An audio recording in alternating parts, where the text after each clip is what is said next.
아버지, 왜 오셨어요? 이리 연락이라도 하시지. 내가 빌려준 건 돈이 아니라 내 남은 인생을 준 거다. 이렇게 될 줄은 몰랐다. 그날은 제 인생에서 가장 추웠던 날이었습니다. 손은 떨리고 발은 휘청거렸지만 간신히 두 발로 서 있어야 했습니다. 안녕하세요. 지혜 발굴입니다. 오늘 저희가 전해드릴 이야기는 우리 주변에서 흔히 볼 수 있지만 누구도 쉽게 말하지 못하는 가슴 아픈 이야기입니다. 영상을 시작하기 전 구독과 좋아요 눌러주세요. 당신의 노후가 더욱 단단해질 겁니다. 오늘은 강동구에 사시는 81세 김병호 어르신의 사연을 전해드리려고 합니다. 이 이야기는 우리 모두의 이야기가 될 수 있습니다. 노년의 삶을 살아가는 분들의 마음에 깊은 울림을 줄 수 있는 이야기입니다. 김병호 어르신의 사연을 시작하겠습니다. 안녕하세요. 저는 올해 81세 김병호입니다. 제 이야기가 누군가에게 도움이 되길 바라는 마음으로 이렇게 사연을 보냅니다. 처음 이런 이야기를 하려고 하니 가슴이 먹먹해지네요. 하지만 저처럼 힘들어 하시는 분들에게 조금이나마 위로가 되길 바라는 마음으로 또 저와 같은 실수를 반복하지 않으시기를 바라는 마음으로 이야기를 시작하려 합니다. 저는 30년간 중소기업에서 근무하다 65세에 퇴직했습니다. 생산관리부 부장으로 일했죠. 월급이 많진 않았지만 한 푼 두 푼 모아가며 노후를 준비했어요. 아내도 절약하며 살림을 알뜰하게 했고 덕분에 강동구 길동의 32평형 아파트도 장만할 수 있었습니다. 아내는 10년 전에 먼저 하늘나라로 갔습니다. 갑작스러운 뇌출혈이었어요. 병원에서 한 달을 넘게 투병하다가 제 곁을 떠났습니다. 그 후로 줄곧 혼자 살고 있어요.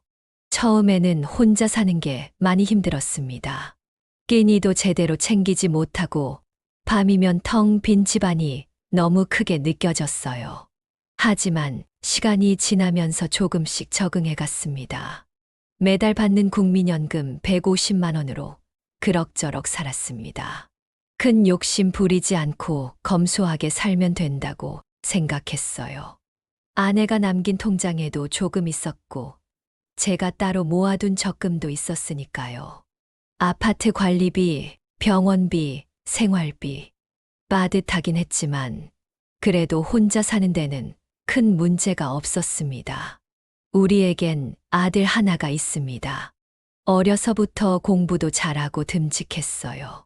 서울대학교를 졸업하고 대기업에 들어가 승승장구하던 아들이었죠. 결혼도 하고 손주도 둘이나 있어요. 명절에나 한 번씩 찾아오는 게 전부였지만 그래도 잘 살고 있다는 소식만으로도 저는 행복했습니다. 회사에서도 인정받아서 대리, 과장, 차장으로 진급하는 모습을 보며 그저 대견할 따름이었죠. 아들이 진급할 때마다 저는 동네 친구들한테 자랑하곤 했습니다. 우리 아들이 이번에 차장이 됐다네. 하면 친구들도 다들 축하해주고 부러워했어요. 하지만 3년 전, 그러니까 제가 78세였을 때부터 제 인생이 완전히 뒤바뀌기 시작했습니다. 어느 날 아들이 퇴근 후에 저희 집을 찾아왔어요. 평소와는 다른 진지한 표정으로 이야기를 꺼내더군요. 다니던 회사를 그만두고 사업을 하겠다는 거였습니다. IT 플랫폼 사업이라면서 지금이 아니면 기회를 놓칠 것 같다고 했죠. 요즘 뜨고 있는 메타버스와 AI를 접목한 사업이라며 성공하면 큰 돈을 벌 수 있다고 했습니다. 그동안 회사 생활하면서 쌓은 인맥도 있고 기술력도 충분하다고 자신감에 차서 설명하더군요. 처음에는 당연히 반대했습니다. 안정적인 직장을 그만두는 게 무척 걱정됐거든요. 하지만 아들은 일주일에 두세 번씩 찾아와 설득했습니다. 사업 계획서도 보여주고 투자자들도 있다면서 이제는 더 이상 남의 회사를 다니고 싶지 않다고 했어요. 젊었을 때 도전하지 않으면 평생 후회할 것 같다고도 했죠. 한 달을 고민했습니다. 밤마다 잠을 설쳤어요. 아내가 살아 있었다면 어떤 결정을 했을까 생각하며 많이 망설였습니다. 결국 제가 가지고 있던 집을 담보로 3억 원을 대출받아 주었습니다. 이자는 아들이 내기로 했고 6개월만 지나면 원금은 물론 이자까지 다 갚겠다고 약속했습니다. 사업이 잘 되면 저를 호강시켜 주겠다고도 했죠. 그때만 해도 저는 이 결정이 제 인생을 이렇게 뒤바꿔 놓을 줄은 상상도 못했습니다. 아들을 믿었고 또 잘 될 거라고 생각했거든요. 하지만 세상 일이란 우리가 생각한 대로 풀리지 않나 봅니다. 그렇게 시작된 아들의 사업은 처음 2달 동안은 순조로워 보였습니다. 약속대로 매달 이자를 잘 내더군요. 아버지, 걱정하지 마세요. 사업이 잘 되고 있어요. 곧 더 큰 성과가 있을 거예요. 라며 자신감 넘치는 목소리로 전화도 자주 했습니다.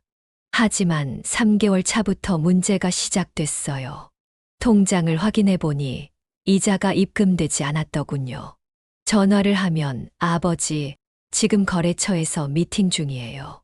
나중에 다시 걸게요. 라는 말만 되풀이했습니다. 은행에서는 매일같이 독촉 전화가 왔어요. 김병호님, 이자가 연체되었습니다. 빠른 시일 내에 납부 부탁드립니다. 그때마다 저는 죄송합니다. 곧 해결하겠습니다. 라고 답할 수밖에 없었죠. 밤이면 불안해서 잠을 이루지 못했습니다. 아내가 살아 있었다면 이런 걱정거리라도 나눌 수 있었을 텐데 혼자서 이 모든 걱정을 끌어안고 있자니 가슴이 답답했습니다. 결국 제가 가지고 있던 적금을 해지해서 이자를 냈습니다. 노후를 위해 모아둔 1,000만 원이었죠. 아들에게 전화를 걸어 사정을 물어보면 아버지, 걱정 마세요. 곧 큰 계약이 성사될 것 같아요. 메타버스 플랫폼 개발이 거의 마무리 단계예요. 투자자들의 반응도 좋아요.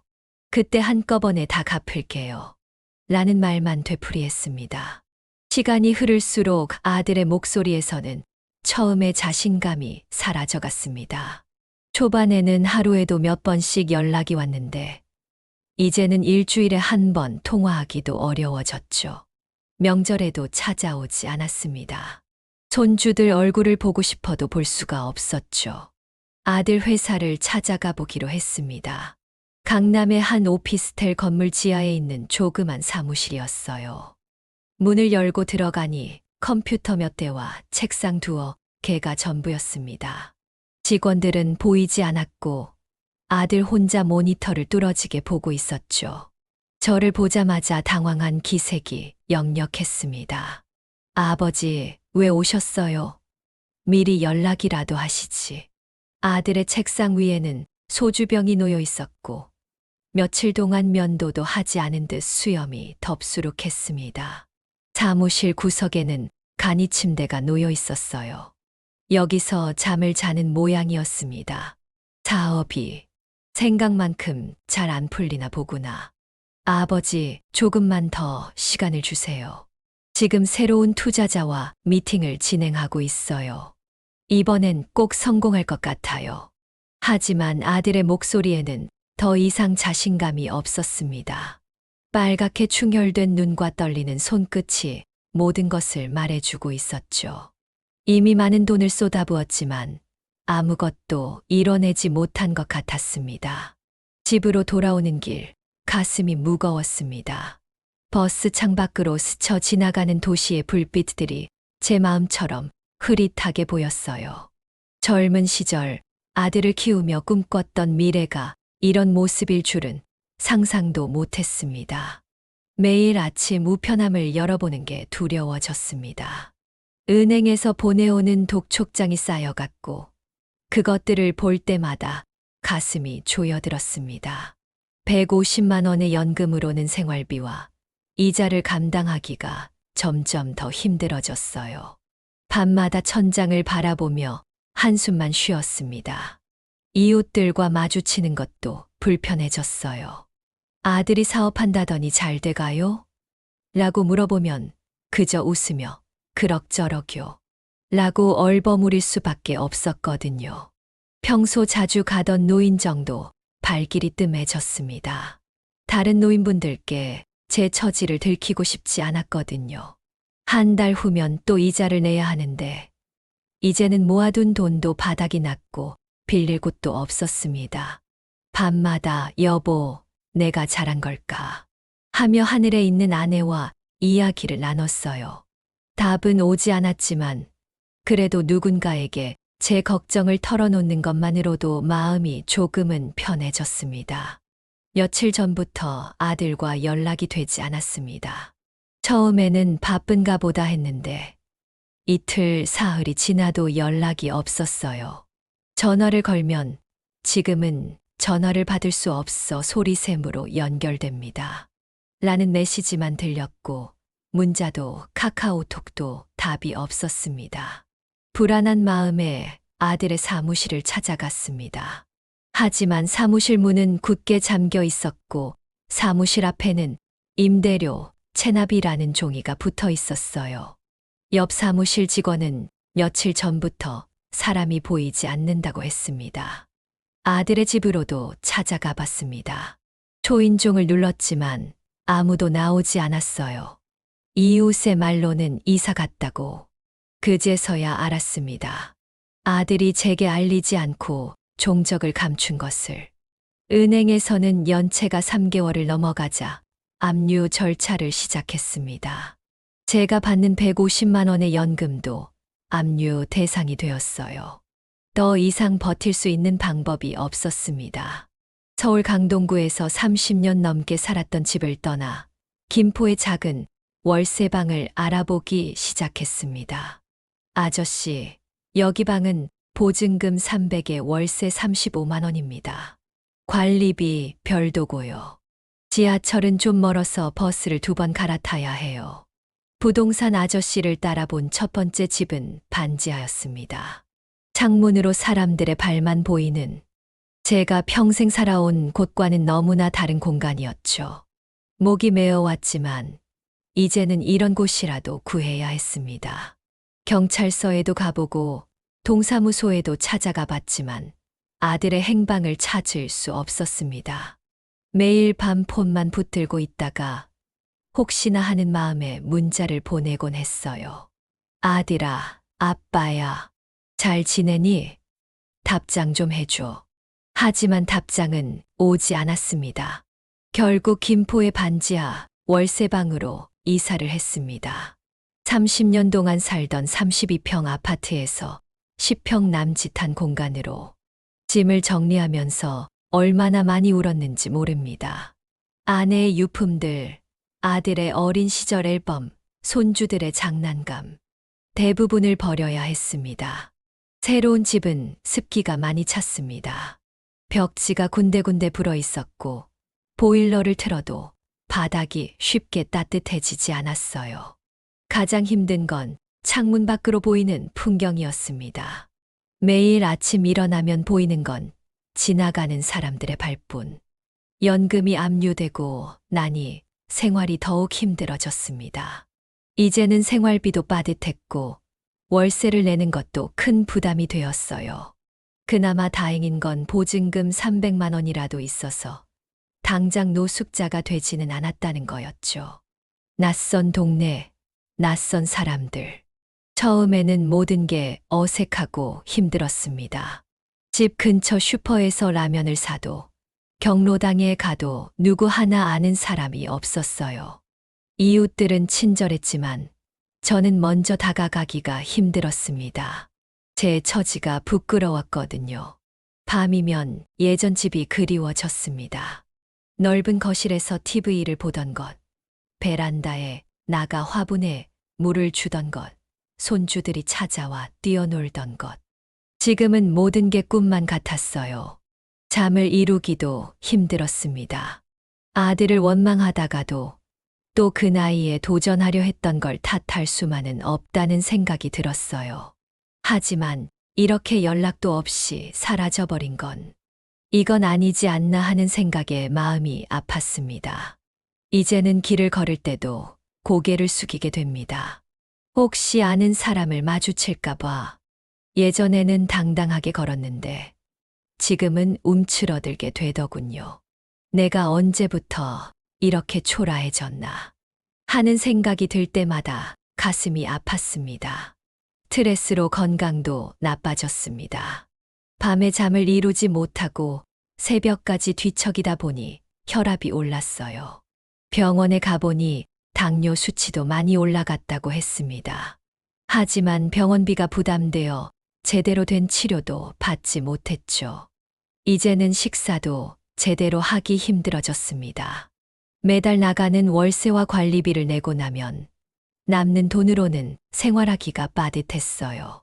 근처 경로당에서 운영하는 무료급식소를 찾아다니며 끼니를 해결했습니다. 할아버지, 오늘은 팔도 비빔면이에요. 할아버지가 좋아하시는 거잖아요. 경로당 급식소 봉사자분이 건네는 따뜻한 말 한마디에 하루를 버틸 힘을 얻습니다. 이제는 하루 한 끼를 여기서 해결하는 게 일상이 되었어요. 얼마 전에는 복지관에서 도시락을 배달해 준다고 해서 신청했습니다. 처음엔 망설였어요. 이 나이 먹도록 도시락 배달을 받는다는 게 자존심이 상했거든요. 하지만 이제는 그런 것에 연연하지 않기로 했습니다. 김병호 어르신, 오늘 도시락 맛있게 드셨어요? 도시락을 수거하러 오신 분께 웃으며 답했습니다. 네, 잘 먹었습니다. 감사합니다. 이제는 이런 말도 자연스럽게 할 수 있게 됐어요. 복지사 선생님이 기초수급자 신청을 권유했지만 그건 아직 망설여집니다. 아직은 아니라고 생각해요. 그래도 내가 30년 넘게 직장 생활을 했는데 하는 마음이 들어서요. 텔레비전을 보다가 은행 광고가 나오면 채널을 돌립니다. 담보대출, 이자, 그런 말만 들어도 가슴이 답답해져요. 예전에는 뉴스도 즐겨봤는데 요즘은 경제 뉴스만 나와도 채널을 돌리게 됩니다. 간혹 지나가는 차 소리에 밖을 내다볼 때가 있습니다. 혹시 아들이 하는 마음에, 하지만 그저 스쳐 지나가는 차들 뿐이었죠. 이제는 아들이 돌아올 거란 기대도 점점 희미해져 갑니다. 요즘은 아내 생각이 더 많이 납니다. 여보, 당신이라면 이런 상황에서 어떻게 했을까? 하늘에 있는 아내에게 자주 말을 겁니다. 아내였다면 아들의 사업을 말렸을 거예요. 안정적인 직장을 그만두지 못하게 했을 테고, 밤이 되면 더 춥습니다. 보일러를 틀어도 방바닥이 따뜻해지지 않아요. 담요를 몇 개씩 덮고 누워도 한기가 가시질 않습니다. 약을 먹어야 하는데, 병원에 가봐야 하는데, 하는 생각만 하다가 잠이 듭니다. 매일 밤꿈을 꿉니다. 아내와 함께 살던 집에서 아들과 손주들이 찾아와 식사하던 때의 꿈. 하지만 아침이 되면 현실로 돌아와야 하죠. 창문으로 보이는 발소리를 들으며 또 하루를 시작합니다. 이제는 노인정도 발길이 뜸해졌습니다. 다른 노인분들과 이야기를 나누다 보면 자꾸 예전 얘기가 나오는데 그럴 때마다 마음이 아파서요. 혼자 방에서 시간을 보내는 게 늘었습니다. 할아버지, 어디가 불편하세요? 며칠 전 보건소 간호사님이 제게 물었습니다. 아마도 제가 요즘 자주 앓는 소리를 하고 걸음걸이도 많이 불편해 보였나 봅니다. 괜찮아요. 그냥 나이 들어서 그래요. 이렇게 얼버무리고 말았지만 사실 몸 상태가 많이 나빠졌습니다. 아들에게 집을 담보로 3억을 빌려주고 그 돈을 받지 못해 결국 집도 잃고 연금마저 압류당하면서부터였어요. 혈압약을 제때 먹지 못한 지 한 달이 넘었고 당뇨 약도 떨어진 지 오래됐습니다. 그러다 얼마 전 위가 아파서 보건소에 갔더니 큰 병원에 가보라고 하더군요. 겨우 돈을 모아 검사를 받았는데 위암 진단을 받았습니다. 의사 선생님은 수술이 시급하다고 했지만 모든 재산을 잃어버린 저에겐 그럴 만한 돈도 여력도 없었습니다. 이제야 깨닫습니다. 자식이라고 무조건 믿으면 안 된다는 것을, 평생 모은 재산을 한순간에 다 날릴 수 있다는 것을, 노후에는 건강이 최고의 재산이라는 것을. 하지만 이미 엎질러진 물입니다. 아들이 사업한다고 할 때 말렸어야 했는데 매일 밤 이런 후회를 합니다. 안정적인 직장 다니던 아들을 왜 그때 말리지 못했을까? 집을 담보로 대출을 받아줄 때 왜 좀 더 신중하게 생각하지 못했을까? 밤이면 통증 때문에 잠을 이루기 힘듭니다. 진통제를 먹어도 소용이 없어요. 하지만 그보다 더 아픈 건 제 어리석은 판단이었습니다. 자식이니까 하는 마음에 모든 걸 걸었던 제 선택이 결국 이런 결과를 가져올 줄이야. 요즘은 노인정에서 다른 어르신들의 이야기를 들을 때마다 가슴이 아픕니다. 자식한테 돈을 빌려주면 안 된다는 말. 그게 왜 진리인지 이제야 뼈저리게 느낍니다. 제가 겪은 이 고통을 다른 부모님들은 겪지 않았으면 좋겠어요. 창밖으로 비가 내립니다. 천장에서는 비가 새는지 뚝뚝 소리가 들려요. 이런 지하방에서 살게 될 줄은 꿈에도 몰랐습니다. 평생 모은 돈과 집을 하루아침에 잃어버릴 줄도 몰랐고 아들과 이렇게 연락이 끊어질 줄은 더더욱 상상도 못했습니다. 젊은 부모님들에게 꼭 하고 싶은 말이 있습니다. 자식이라고 무조건 믿고 맡기지 말라고. 노후 준비는 자신만을 위해 써야 한다고. 제가 이렇게 후회하는 것처럼 돌이킬 수 없는 상황이 되기 전에 자신의 노후는 자신이 지켜야 한다고 말해주고 싶습니다. 아들아, 매일 밤 잠들기 전에 중얼거리는 말입니다. 제 실수로 시작된 이 모든 상황들, 이제는 그저 교훈으로 남았습니다. 돌이켜보면 그때 조금만 더 신중했더라면, 현명했더라면 하는 아쉬움이 가득합니다. 첫 번째로 깨달은 것은 노후 자금은 절대 움직여선 안 된다는 것입니다. 자식이라고 피부치라고 해서 무조건 믿고 빌려줬던 게 잘못이었어요. 은행에서도 노후 자금은 안전 자산으로 운용하라고 하던데 그 말이 이런 뜻이었나 봅니다.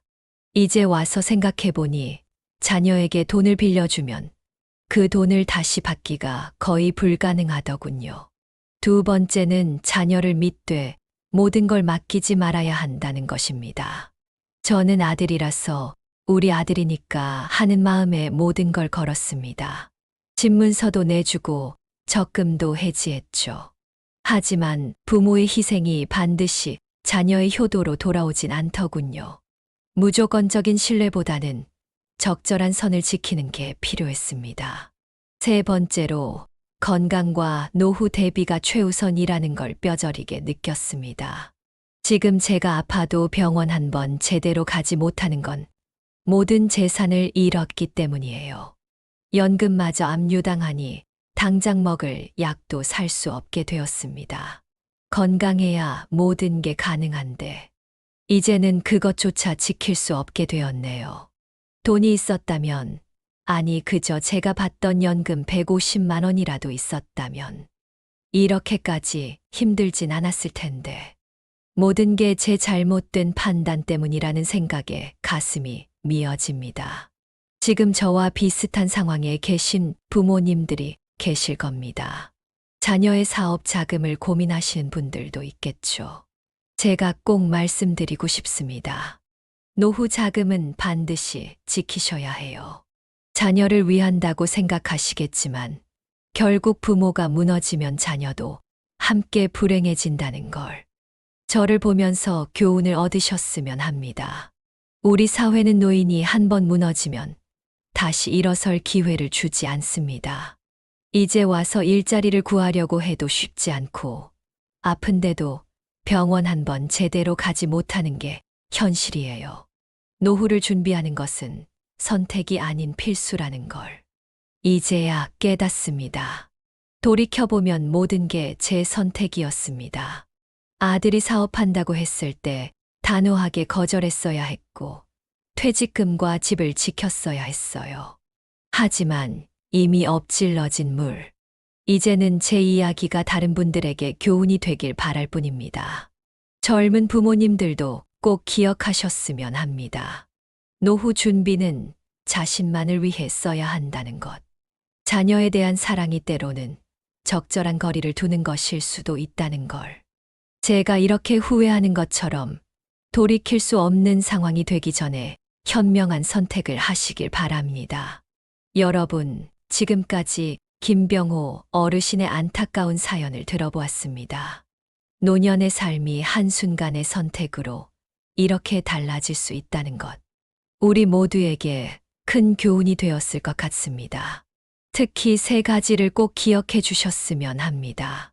첫째, 노후 자금은 절대 움직이면 안 된다는 것. 둘째, 자녀를 믿되 모든 것을 맡기면 안 된다는 것. 셋째, 건강과 노후 대비가 무엇보다 중요하다는 것. 이 사연을 시청하시는 모든 부모님들, 그리고 자녀분들, 서로를 위하는 마음이 때로는 적절한 거리를 두는 것일 수도 있다는 걸 기억해 주시기 바랍니다. 앞으로도 지혜 발굴 채널에서는 우리 주변의 소중한 이야기들을 계속해서 전해드리려고 합니다. 이런 사연들이 여러분의 인생의 작은 이정표가 되길 바라는 마음입니다. 더 많은 분들이 이 이야기를 듣고 교훈을 얻으실 수 있도록 구독과 좋아요 부탁드립니다. 알림 설정도 해두시면 매주 업데이트되는 새로운 이야기를 가장 먼저 만나보실 수 있습니다. 지혜 발굴 채널은 여러분의 인생에 도움이 되는 진솔한 이야기로 항상 찾아뵙겠습니다. 시청해 주셔서 감사합니다. 다음 영상에서 또 만나 뵙겠습니다.